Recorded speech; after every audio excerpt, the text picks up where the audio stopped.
Japan experienced major drawbacks. They found themselves in deep turmoil.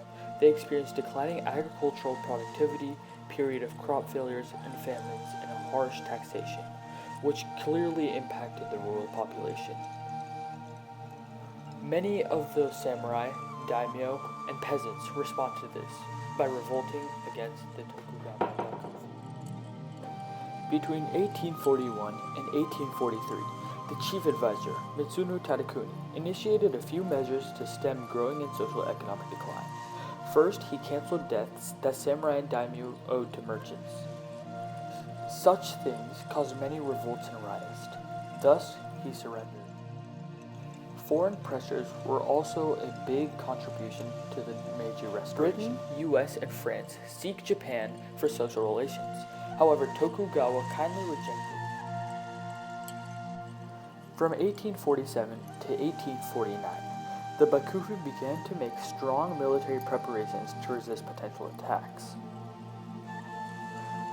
The arrival of the U.S. Naval Squadron in Tokyo Bay in 1853 changed the situation.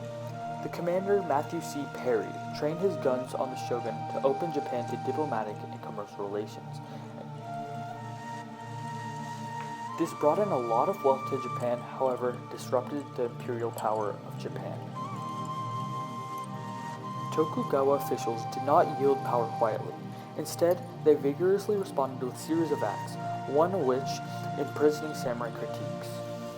However, later in a brief civil war, Bakufu army suffered repeated defeats versus the opponents.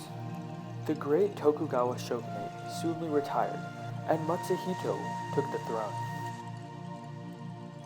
He took all the power back from their opponents, which was a necessary component to start a new Japan.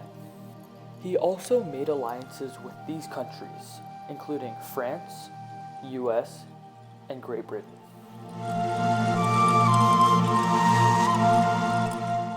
The government was also formulated on the basis of everyone in society, and Matsuhito also canceled all these unequal treaties, ripped them up, and threw them away. The education system also thrived. Students were sent across the world for studying purposes. The greatest impact of the Meiji Restoration was centralization of political power.